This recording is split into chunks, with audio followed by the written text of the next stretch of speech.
So இன்னைக்கு வந்து பார்த்தீங்கன்னா ஒரு பேசிக்கான ஒரு ஸ்ட்ரிங் ஆப்ரேஷன் வந்து நம்ம பார்க்க போகிறோம். ஸோ இந்த மாதிரியான கொஸ்டின்ஸ் வந்து பார்த்தீங்கன்னா நிறைய இன்டர்வியூஸ்ல நீங்கள் வந்து அட்டன் பண்ணியிருப்பீங்க. ஸோ இது அட்டன் பண்ணும்போது இது எப்படி சால்வ் பண்ணுறது ரொம்ப கஷ்டமாக இருக்கு, இது உள்ள என்னதான் நடக்குது அப்படின்ட்டு உங்களுக்கு தெரியாமல் இருந்திருக்கும். ஸோ இதில் வந்து இது மாதிரியான நிறைய அப்ஜெக்டிவ் மெத்தட்ஸ் வந்து உங்களுக்கு கொடுத்துருப்பாங்க. ஸோ நீங்கள் இன்டர்வியூ போகும்போது ஸோ இது ரொம்ப கன்ஃபியூஷனாக இருக்கும். ஆரம்பத்தில் இது புரியாது. இதை வந்து ஓரளவுக்கு புரிஞ்சவங்க வந்து மேக்ஸிமம் தப்பாக தான் ஆன்சர் பண்ணுவாங்க. ஸோ இந்த வீடியோவில் உங்களுக்கு ஈச் லைன் பை லைன் வந்து இது உள்ள என்ன ப்ரோக்ராமிங் லாங்குவேஜ் நடக்குது, இதோட லாஜிக் என்ன, இது வந்து எப்படி இந்த ஃபைனல் அவுட்புட் வந்து வருது அப்படின்ட்டு உங்களுக்கு ஈச் பை லைன் வந்து நான் டீகோட் பண்ணி இன்னைக்கு நான் உங்களுக்கு சொல்ல போகிறேன். ஸோ இந்த வீடியோவை மறக்காமல் ஸ்கிப் பண்ணாமல் ஃபுல்லாக பாருங்கள். ஸோ இது ஃபுல்லாக பார்த்தா தான் உங்களுக்கு வந்து புரியும். ஸோ ஆக்சுவலாக வந்து ப்ரோக்ராமிங் வந்து இவ்வளோ ஈஸியாக இருக்குது, நம்ம ஏன் வந்து இது கடந்து போகிறோம் அப்படின்ட்டு.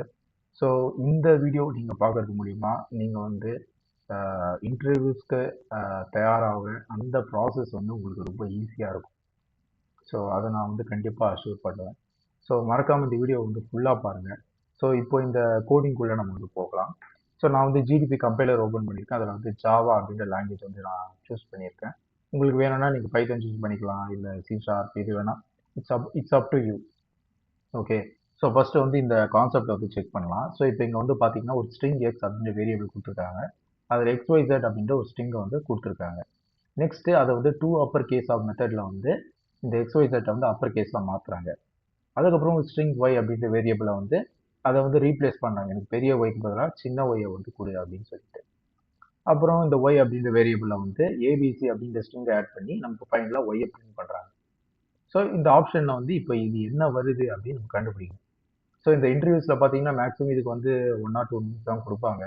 ஸோ அந்த 2 minutesக்குள்ளே இதை வந்து அண்டர்ஸ்டாண்ட் பண்ணி நம்ம வந்து எழுதுறோம். ஸோ பார்க்க ஈஸியாக இருக்கும், ஆனால் அந்த டைம் டியூரேஷன் நம்ம பார்க்கும்போது கொஞ்சம் ப்ரெஷராக இருக்கும். ஸோ இன்னைக்கு வந்து அதை வந்து நம்ம பார்க்கலாம். ஓகே. ஸோ நான் என்ன பண்ணுறேன், அங்கே இருக்க ஒரு கோடிங் இங்கேயே நம்ம போட்டுட்டேன். ஸோ இங்கே வந்து நான் என்ன பண்ணுறேன், ஒரு கோடிங்காக வந்து நான் வந்து போட்டு வச்சுருக்கேன்.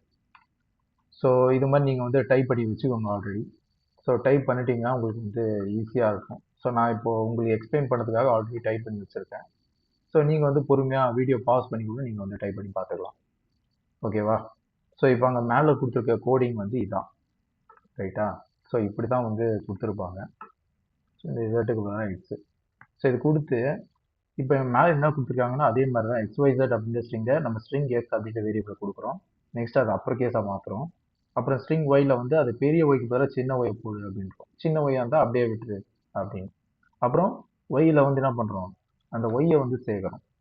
ஸோ ஒய் அந்த ரீப்ளேஸ் ஆன அந்த எக்ஸ் ஸ்ட்ரிங்கை வந்து இதில் உள்ள சேர்க்குறோம்.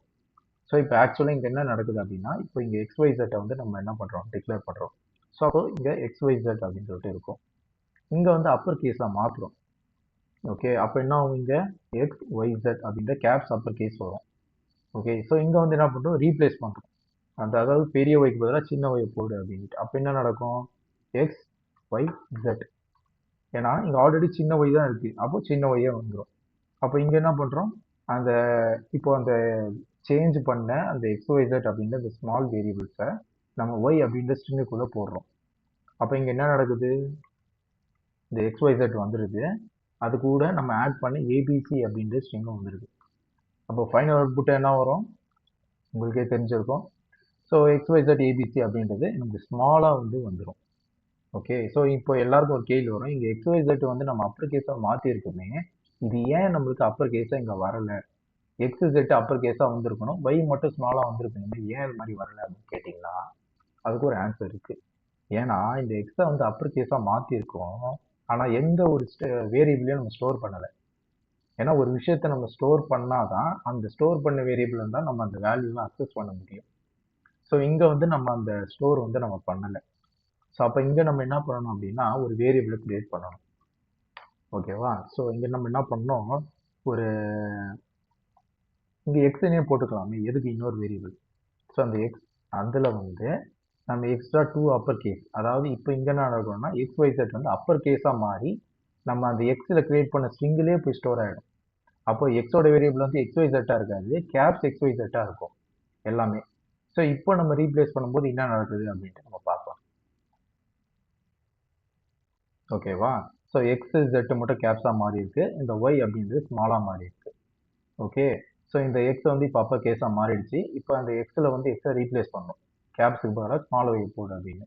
அப்போ இங்கே என்ன நடக்கும், இங்கே வந்து கேப்ஸ் எக்ஸ் வரும், அதே மாதிரி ஜெட்டு வந்து கேப்ஸ் ஜெட் அப்படின்ட்டு வரும். ஓகே, கேப்ஸ் ஜெட் அப்படின்ட்டு வரும். ஸோ இங்கேயும் அதே மாதிரி தான். ஸோ அப்போ கேப்ஸ் எக்ஸு அதே மாதிரி கேப்ஸ் ஜெட்டு அப்படின்னு சொல்லிட்டு வரும். ஸோ இந்த ஏபிசி அப்படின்ற ஸ்ட்ரிங் ஆட் பண்ணி நம்ம பிரிண்ட் பண்ணுறதுனால, நம்ம ஒய்யை நம்ம பிரிண்ட் பண்ணதுனால XYZ ABC அப்படின்ட்டு இது உள்ள ஆட் ஆகி நம்மளுக்கு இந்த ஒய்யில் வந்து வருது. ஸோ இவ்வளோ தான் இதில் இருக்க லாஜிக். ஓகே, ஸோ இதுதான் வந்து பேசிக்கான string operation.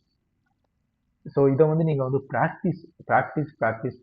So end of the day it's all about ப்ரோக்ராமிங்னாலே இட்ஸ் ஈக்குவல் டு ப்ராக்டிஸ் தான். ஸோ நீங்கள் ப்ராக்டிஸ் பண்ணுறது மூலியமாக தான் உங்களுக்கு வந்து இதுக்கான டோர்ஸ் வந்து ஓப்பன் ஆகும். ஸோ இந்த லாஜிக் வந்து உங்களுக்கு புரிஞ்சிருக்கும்னு நம்புகிறேன்.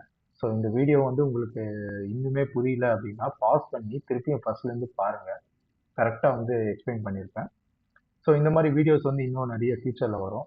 ஸோ இந்த சேனலை மறக்காமல் வந்து சப்ஸ்கிரைப் பண்ணுங்கள், உங்கள் ஃப்ரெண்ட்ஸுக்கு ஷேர் பண்ணுங்கள். ஸோ இன்டர்வியூ போகிறப்போ இந்த மாதிரி கொஷின்ஸ் வந்து ப்ராக்டிஸ் பண்ணிட்டு போனீங்கன்னா அந்த இன்டர்வியூ ப்ராசஸ் வந்து உங்களுக்கு ரொம்ப சுலபமாக இருக்கும். ஸோ அதை உங்களுக்கு வந்து அதை அணுகிறதுக்கு வந்து உங்களுக்கு ரொம்ப ஈஸியாக இருக்கும். ஸோ உங்களால் வந்து கண்டிப்பாக இதை நான் பண்ண முடியும்னு நம்புகிறேன். ஸோ இந்த வீடியோ பிடிச்சிருந்தா கண்டிப்பாக உங்கள் ஃப்ரெண்ட்ஸுக்கு ஷேர் பண்ணுங்கள், ஏன்னா ரொம்ப யூஸ்ஃபுல்லாக இருக்கும் அவங்களுக்கு. So thank you. ஸோ ஃப்யூச்சரில் இன்னும் இது மாதிரி நிறைய வீடியோஸ் வந்து வரப்போகுது. கண்டிப்பாக மறக்காமல் சப்ஸ்கிரைப் பண்ணி பெல் நோட்டிஃபிகேஷனை ஆன் பண்ணி வைங்க.